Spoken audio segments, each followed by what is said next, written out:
Hello guys. आज है 6 में काफ़ी दिन बाद वीडियो बनाया जा रहा है। होप करते हैं कि आप लोग सब अच्छे होंगे और मार्केट में बने हुए रहेंगे। अगर देखा जाए तो मार्केट आज फर्स्ट डे काफ़ी दिन के बाद एक रिवर्सल दिखाया है। मार्केट इवन पोर्टफोलियो पे, अगर पोर्टफोलियो डैमेज देखा जाए तो आज पोर्टफोलियो अराउंड 3% का डैमेज हुआ, जहाँ की निफ्टी आपका देखा जाए तो कितना पॉइंट, लगभग 0.33%। बैंक निफ्टी ज़्यादा हुआ, जो बैंक ऑफ बड़ौदा ड्रॉन किया ये सब बैंक, और मिड कैप लगभग 2% का डाउन था। इसी तरह स्मॉल कैप भी 2-2.5%। अब क्या है कि अब क्या आगे दिखता है मार्केट मार्केट कुछ दिन पहले एक अच्छा बॉटम यहाँ बनाया, उसके बाद लगभग लास्ट एक मंथ पे यहाँ से लगभग 2,500 पॉइंट ऊपर चला गया। अब प्रॉब्लम, अभी मार्केट में जो भी रिजल्ट आया है, अगर देखा जाए तो रिजल्ट के अकॉर्डिंग ये कुछ ज़्यादा भाग गया। रिजल्ट इतना अच्छा नहीं आया कि मार्केट इस लेवल से सपोर्ट लेके 2,500 पॉइंट चला जाए, मार्केट का जो रिजल्ट पैरामीटर है। और यहाँ पे एक संकेत जो उम्मीद है आप लोग को पता होगा, कल 7 मई को मॉक ड्रिल रखा गया है 244 सिटीज़ में गवर्नमेंट ऑफ इंडिया के द्वारा। तो इसका मतलब क्या है, एक वॉर की तैयारी हो रही है। वॉर कभी भी हो, किसी के लिए अच्छा नहीं होता है, हमारे लिए भी नहीं है, उनके लिए तो है ही नहीं। तो अगर हमारी बात की जाए, हम लोग अपना ही बात करेंगे अपनी मार्केट का, तो इसमें क्या होगा, वॉर के टाइम पे कुछ फोकस उधर चला जाएगा, डैमेज होगा आपका। हो सकता है कि यहाँ से मार्केट 5 से 10% का एक ब्रेक दिखा दे। कारण हो सकता है वॉर आए, हो सकता है टैरिफ फिर से दोबारा आए, हो सकता है कि जो सेल्स का नंबर अभी लास्ट कुछ दिन से आ रहा है कुछ कुछ सेक्टर्स में उतना अच्छा नहीं आ रहा है, वो रीज़न बन जाए। एक प्रॉफिट बुकिंग भी हो सकता है, बिकॉज यहाँ से यहाँ तक का बाई हुआ है तो यहाँ पे पार्शियल प्रॉफिट बुकिंग होगा, जो मार्केट को नहीं भी तो जो 2500 का पॉइंट का रैली हुआ है उसको हाफ तक ले आएगा। लगभग 23,000 मेरा एक्सपेक्टेड है, कि मेरे अकॉर्डिंग 23,000 का लेवल एक साइडवेज जाने के लिए एक अच्छा लेवल है। देखते हैं एक थोड़ा बड़े टाइम फ्रेम में, ये सब थोड़े लाइन चार्ट को हटा देते हैं, थोड़ा डिस्कस करते हैं। ये सब सब कुछ गायब, ठीक है। अभी क्या हो रहा है, अभी मार्केट इस रेंज बाउंड में था अच्छे से। अगर देखा जाए तो ये मैं इसी तरह ड्रॉ कर देता हूँ। ये एक था मार्केट, ये एक साइकिल चला रहा था इस तरह का नीचे का, जो ब्रॉड होते जा रहा था, और उसके बाद ये एक परफेक्ट ब्रेकआउट दिया इसके ऊपर। तो पहला तो एक लेवल जो आसानी से बन के आ रहा है, अगर ये सब लेवल आप लोग ड्रॉ करना उम्मीद है जानते होंगे, अगर नहीं जानते तो थोड़ा सा आप लर्निंग पे फोकस कीजिए। ये जो लेवल है आने वाले दिनों में, एक दिन का बात नहीं है, 2 दिन का बात नहीं, ये लगभग 2-3 हफ्ते का बात है या मंथ का, इस लेवल के आसपास 23,500-600 एक क्विक यहाँ तक एक लेवल आ जाएगा। मार्केट या तो इस लेवल के आसपास सपोर्ट लेगा, नहीं तो ये जो एक लेवल है, मैं इसको ड्रॉ करने की कोशिश करता हूँ। हाँ ठीक है, ये लेवल जो है 22,800 से लेके, मैं इसको थोड़ा छोटा कर देता हूँ यहाँ पे, जहाँ पे मार्केट एक या यहाँ तक का 23,300, इसके बीच साइडवेज जाना चाहिए, ये मेरा एक्सपेक्टेशन है। बाकी तो मार्केट भगवान है, जो दिखाएगा वो देख लेंगे, ठीक है। तो अभी के लिए क्या करेंगे, अगर आप ट्रेडर हैं तो ये एक परफेक्ट टाइम है यहाँ पे। अगर कॉल का एंट्री बनाना है इस लेवल पे, स्ट्रिक्ट स्टॉप लॉस के साथ बनाइए, छोटा स्टॉप लॉस के साथ। और अगर पुट का एंट्री बनाना है, थोड़ा सा स्टॉप लॉस बड़ा कर दीजिए, क्योंकि यहाँ पे मुझे लगभग इवन कल या परसों में भी मुझे लगता है कि यहाँ से 300-400 पॉइंट आसानी से निकल जाएगा मार्केट नीचे की तरफ। 24,000 के आसपास तो क्विक आना चाहिए, ये मेरा है। जो ये एक शार्प पिक बना था 23,870, यहाँ तक भी आ सकता है इस वीक तक में, बिकॉज ये वॉर का हम लोग सुन रहे हैं सब कुछ, तो कभी भी वॉर का चीज़ पॉजिटिव तो नहीं जाएगा, तो सेंटिमेंटल निगेटिव। और डेफिनेटली जैसा बैंक निफ्टी ही मार्केट को ऊपर लेके गया था, बैंक निफ्टी आज खराब होना शुरू हुआ है, तो हो सकता है मार्केट नीचे उसके कारण भी आ जाए। तो ये रीज़न है, ठीक है। अभी क्या हुआ है, लास्ट कुछ दिन में रिलायंस काफ़ी अच्छा भागा है, तो रिलायंस लेके गए। रिलायंस भी लगभग 1100 के आसपास से 1150 से लगभग 1400 तक का रैली किया, तो उसमें भी 250 पॉइंट का रैली हो गया है, जो कि रिलायंस जैसे स्टॉक के लिए बहुत बड़ी बात है। हम लोग रिलायंस का क्विक चार्ट देखते हैं। अगर रिलायंस का चार्ट की बात की जाए, ये सेम चार्ट यहाँ से देखा जाए, ये अगर हम लोग मेजर्स करते हैं यहाँ पे 28%, रिलायंस जैसा स्टॉक अगर 28% भाग रहा है, तो मैं एक्सपेक्ट करूंगा कि लगभग उसका हाफ जो भागा है, उसका हाफ 14% तक, यहाँ तक तो आ सकता है। 1280 से 1300 तक तो आसानी से आ सकता है। अब अगर रिलायंस 1300 तक आएगा तो आप समझ लिया पोर्टफोलियो कहाँ तक आएगा और निफ्टी कहाँ तक आएगा। क्योंकि अभी इस रैली में अगर मेजर कोई लेके गया है तो रिलायंस, एचडीएफसी, ये सब लेके गए हैं। रिलायंस आपका 28% भागा है, तो मार्केट आपका लगभग 8 से 10% भागा था। यही कहानी होता है, और यही उल्टा कहानी भी, अगर ऊपर से 6-7% गिरेगा तो निफ्टी 3% गिर जाएगा। तो वही हम लोग एक्सपेक्ट कर रहे हैं। निफ्टी 5% मैं एक्सपेक्ट कर रहा हूँ, 1000 पॉइंट आसानी से, 1000-1200। बट ठीक है, ये तो हो गया कि एजम्पशन। अभी क्या करना है, अगर बैंक निफ्टी की बात करते हैं, ठीक है, मैं ये सब थोड़ा हटा देता हूँ। ये पहले का मैं बनाया था वीडियोस, उसके रिगार्डिंग ये सब था, अभी हटा देते हैं। अब ये काफ़ी पैटर्न चेंज हो चुका है मार्केट में, अब उस पर बात करते हैं। मार्केट अच्छा यहाँ, जब निफ्टी बॉटम बनाया तो बैंक निफ्टी बॉटम नहीं बनाया, ये स्ट्रॉन्ग था। तो इस समय मार्केट में जो निगेटिव को लीड करेगा वो बैंक निफ्टी करेगा। अगर पॉजिटिव को भी लीड ये किया है तो निगेटिव को भी लीड करेगा। एक सिंपल सा कॉन्सेप्ट है जो हमेशा याद रखना चाहिए हर एक व्यक्ति को। जब भी आपका गैप फॉर्मेशन होता है, ये गैप फिल करने मार्केट आएगा ही आएगा। हो सकता है कुछ पॉइंट का गैप मिस हो जाए किसी कारण से, तो वो दोबारा नेक्स्ट टाइम जब फॉल आएगा तब, अगर मान लेते हैं कि इस फॉल में यहाँ से रिवर्सल आ गया, 53,000 से रिवर्सल आ गया, ये इस लेवल जो मैं बोल रहा हूँ 51,000 के आसपास नहीं आया, तो ऐसा नहीं कभी नहीं आएगा। हो सकता है 60,000 जाएगा, 60,000 के बाद 50,000 आएगा। मार्केट इसी तरीके से मूव करता है, बट ये लेवल आना है। ये मैं आज बोल रहा हूँ, 6 मई को जिस दिन आएगा मैं उस दिन दोबारा रिकॉल करवा दूंगा। बट ये कॉन्सेप्ट है, इसीलिए किसी भी even quality stock, I am not talking about the penny stock, अगर क्वालिटी स्टॉक्स में भी अगर गैप ऑफ फॉर्मेशन होता है, just wait, throughout the year आपका वो गैप फिल करने आएगा, उस समय बाई कीजिए। अगर आपका गाड़ी छूट गया, आप बाई नहीं कर पाए क्वालिटी स्टॉक्स, बैंक निफ्टी इस लेवल पे इस साल के अंदर आएगा।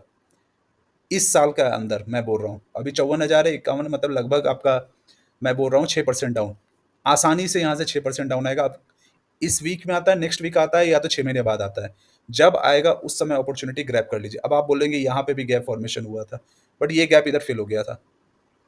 और अगर मुझसे पूछेंगे, 100% यहाँ पे आना चाहिए, बट ये एक बहुत छोटा सा बाउंड्री है।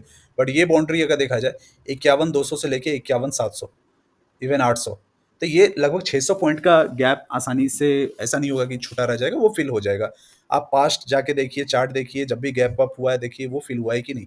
ठीक है, ये हुई बैंक निफ्टी। बैंक निफ्टी का नेक्स्ट लेवल क्या है, मैं अभी कल का बात नहीं कर रहा हूँ, मैं ये बात कर रहा हूँ कि ये अभी बड़ा सिचुएशन आ रहा है मार्केट में, उसको आप लोग तैयारी कीजिए। उसको कैसे प्ले करेंगे, देखिए एक तरीका होता है कि आप डेफिनेटली, हम सबको गवर्नमेंट को सपोर्ट करना चाहिए। अगर अगर मौका मिला कि फाइनेंशियली भी करना है, डेफिनेटली मैं अपने पॉकेट से कुछ जरूर दूंगा। ये मेरा ये मेरा अपने आप से है कि मुझे देना ही है। मैं ज़्यादा नहीं दे सकता हूँ, जितना दे सकता हूँ डेफिनेटली दूंगा। बिकॉज वॉर होगा वो अच्छी चीज़ नहीं है, बहुत सारे लोग का मतलब फैमिली को प्रॉब्लम आएगा, उनको प्रॉब्लम आएगा, तो उन लोग को सपोर्ट के लिए एक होना चाहिए। एवरी वन इज टॉकिंग कि वॉर कर दो कर दो कर दो, बट ऐसा नहीं होता है, तो वो होगा। तो और दूसरे तरीके से हम लोग कैसे रेडी रह सकते हैं, अपने लेवल तैयार रखें, स्टॉक रेडी रखें। अगर स्टॉक 15 से 20%, जो अभी रिसेंट हाई कोई भी स्टॉक लगा, अगर 15% से फॉलो होगा, मैं उसमें एंट्री बनाना स्टार्ट कर दूंगा। मुझे नहीं पता कौन सा स्टॉक, मेरा कॉन्फिडेंस डिफेंस सेक्टर पे, बट मुझे नहीं लगता है कि इस वॉर सिचुएशन में डिफेंस सेक्टर नीचे आएगा, वो मुझे लगता है और ऊपर ही जाएगा।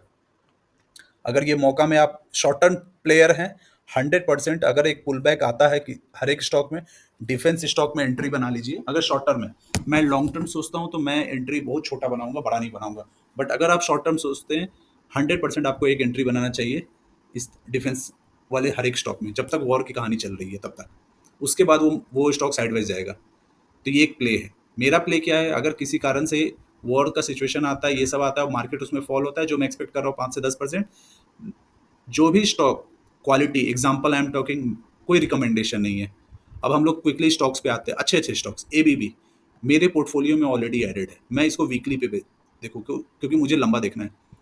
ये मेरा एक ड्रॉ लाइन था कि यहाँ तक आना चाहिए, अभी तक आया नहीं है। मेरा इस बार का पुल बैक में यहाँ तक का है कि ये 4300 4400 तक आएगा। इवन ये वाला जो लेवल दिख रहा है 4000, ये एक अच्छा लेवल होगा। बट यहाँ पे मौका मिलेगा कि नहीं मिलेगा, बहुत हो सकता है यहाँ पे क्विक टच पॉपी लेके ऊपर चला जाए, ये भी हो सकता है। तो 43 44 में 100% एंट्री बना लेना है।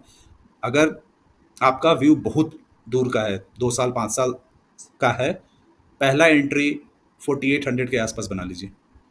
मेरा ऑलरेडी एंट्री है, इस कैंडल के आसपास होगा मेरा एंट्री, मुझे जो लगता है 48 से लेके जो भी ये बॉटम कहाँ तक का बनाया था, ये लगभग इस लेवल 5000 4900, इस लेवल पे मेरा एंट्री है एबीबी में।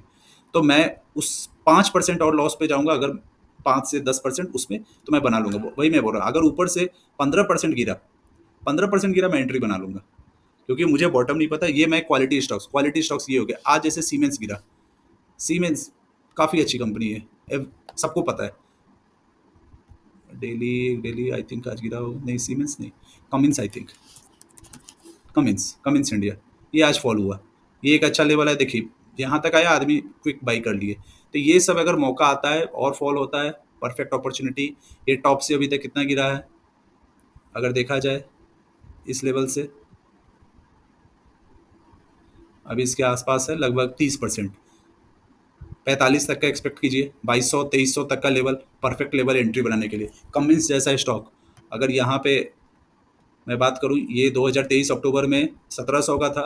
अगर 2 साल बाद, 1.5 से 2 साल बाद अगर ये 2500 तक भी मिलता है तो बहुत अच्छा डील है, ये डील क्लोज कर देना चाहिए। तो ये मेरा व्यू है, बट मेरा अभी मानना है कि मार्केट एक में क्रैश बोलेंगे, करेक्शन बोलेंगे, आप अपना वर्ड यूज़ कर लीजिए, बिकॉज मेरे लिए 10% करेक्शन है, हो सकता है आपके लिए क्रैश होगा। तो मेरे अकॉर्डिंग करेक्शन आएगा, आना चाहिए, बिकॉज ये टेक्निकल बेसिस पे भी, सेंटीमेंट बेसिस पे भी अभी निफ्टी का चार्ट वो बोल रहा है। हो सकता है कि एक मेरे जैसे लोगों को बेवकूफ़ बनाने की कोशिश हो, वो भी हो सकता है, मैं डिनाइल नहीं कर रहा हूँ। बट मेरा मानना है मार्केट 23,000 के आसपास आएगा, वहाँ पे एक स्टॉपेज लेगा। और अगर कुछ बड़ा न्यूज़ और रहा, कुछ गंभीर हो गया जो इंडिया के लिए, तो ये फिर से आपको 21,000 का, 21,500 तक का दर्शन दिख सकता है। ये मैं 24,000 पे बोल रहा हूँ, ठीक है। और ऐसा नहीं कि मेरे पोर्टफोलियो में एडेड, मेरे पोर्टफोलियो में स्टॉक एडेड है, मेरा नया पोर्टफोलियो मोस्टली नीचे बना है और काफ़ी अच्छा अमाउंट का बना है, जिसमें अभी प्रॉफिट एक पोर्टफोलियो में लगभग 10% का प्रॉफिट है, एक में 6 का है, ये मेरा चल रहा है। तो और एक पोर्टफोलियो मैं हैंडल करता हूँ जिसमें केवल पे नी रिलेटेड स्टॉक में ऐड करता हूँ, फंडामेंटल जिस थोड़ा देख के, वो उसका लगभग लॉस चल रहा है अराउंड 20%। तो ये मेरा 3 पोर्टफोलियो चल रहा है। तो ऐसा नहीं कि मेरा लॉस नहीं, मैं लॉस भी बता रहा हूँ। तो पॉइंट है कि मुझे पता है कि जब मेरा पोर्टफोलियो जो मैं 6% बोला, जब -5 पे आ जाएगा, ऊपर से अभी और जो कि मुझे 8 तक का दिख रहा था, लगभग -5 तक आएगा, तब मैं स्टॉक ऐड करना स्टार्ट करूंगा। ये मेरा एक ऑलरेडी प्लान में है। ऑब्वियसली अगर कोई स्टॉक एग्जांपल अदानी किसी कारण से 20% डाउन हो गया तो मैं बाई कर लूंगा, मैं उतना सोचता नहीं हूँ। रीज़न क्या है, मुझे पता है, कंपनी पे भरोसा है, आप एंट्री बना लो, ये एक अपॉर्चुनिटी होता है। तो I think big opportunity is coming with respect to Indian market, bad thing is coming with respect to India. War is never a good option for anyone, but अगर वॉर होता है, we have to support government, and we are going to support, every individual is supporting them. But what you can do from the stock point of view, आप cash तैयार रखें इस market गिरावट में entry बनाने का, बिकॉज ये level दोबारा नहीं आएगा। This is the final time ये लेवल टच होने वाला है, जो भी अभी टच होगा। अगर ये टच होता, अगर ये टच नहीं होता तो दोबारा आएगा एक बार और। ये मेरा ओपिनियन है, मैं अपने 4 साल के एक्सपीरियंस से बोल रहा हूँ। मार्केट में एक बार और 21,500 600 22,000 तक आएगा मार्केट, 100% आएगा। वो एक आखिरी मौका हो सकता है जो आपको बाइंग करने का दिखेगा, उसके बाद फिर अपॉर्चुनिटी नहीं मिलने वाला है। उसके बाद आपको फिर 28,000 29,000 पे ही आपको खरीदना पड़ेगा। तो जो पैसा बचा के रखे, वो लेवल जब आए, मैं अभी कोई एंट्री नहीं बना रहा हूँ, मैं वेट कर रहा हूँ। हो सकता है मुझे 3 महीना भी वेट करना पड़ सकता है, बट मैं एंट्री ऑलरेडी इस लेवल के आसपास, मैं 22,000 से लेके 22,500 के आसपास तक में मेरा सब एंट्री बना है। तो मैं उसी लेवल पे फिर से एंट्री बनाऊंगा। मुझे पता है 20,000 भी जा सकता है, मैं उतना शायद वेट ना कर पाऊँ। अगर कुछ और इनकम से आ गया तो ठीक है, मैं एंट्री बना लूंगा, बट लेट्स सी। आज के लिए इतना ही। मार्केट में पैनिक आ सकता है, वॉर का सिचुएशन है, टेक्निकल खराब हो रहा है चार्ट पे, रिजल्ट उतना अच्छा नहीं आ रहा है जितना एक्सपेक्टेड था। तो इंडिया का थोड़ा सा ग्रोथ कम हो सकता है with respect to, I would say, the sales number. तो थोड़ा सा यहाँ से मार्केट 1,000 पॉइंट फॉल हो सकता है ईजिली। उसके बियॉन्ड के लिए वॉर सिचुएशन और टैरिफ ही आएगा, उस ऐसे नहीं आएगा, बट सेल्स नंबर पे 1,000 पॉइंट जा सकता है। तो बी प्रिपेयर, आप तैयार करें यहाँ पे। अगर आप शॉर्ट टर्म प्लेयर हैं, ट्रेड कीजिए। अगर ट्रेड कीजिए मतलब कि स्विंग ट्रेड लीजिए। अगर आप ट्रेडर हो तो अभी पुट में ज़्यादा पैसा बन सकता है, कॉल में कम, बट स्टॉप लॉस यहाँ मैंडेटरी है। स्टॉप लॉस के बिना कोई भी ऑप्शन प्लेयर बड़ा नहीं बन सकता है, वो केवल अपना पैसा, घर, सब कुछ बर्बाद कर सकता है। मैं एक्सपीरियंस से बोल रहा हूँ, मैं लूज़ करता हूँ, इसलिए मैं ऑप्शन में प्ले नहीं करता हूँ, मुझे ऑप्शन नहीं आता है। मैं इसलिए स्टॉक में रहता हूँ, स्टॉक में मैं प्रॉफिटेबल रहता हूँ, इसलिए मैं स्टॉक में हूँ। बट मुझे ऑप्शन में करने के लिए मुझे भी बहुत पेशेंस है, जो मुझे लगता है कि मेरे पास आज नहीं है। मुझे सीखने की ज़रूरत है, तो वो टाइम लगा के मैं एंट्री बनाऊंगा, बट अभी नहीं, मैं ऑप्शन नहीं करता हूँ, मैं केवल स्टॉक। ऑप्शन शायद बाद में 5 साल बाद और करूँगा, मार्केट कहीं नहीं जा रहा है। चलिए ठीक है गाइस, फिर से कनेक्ट करेंगे, बट ये रहा निफ्टी बैंक निफ्टी पे व्यू। ओवरऑल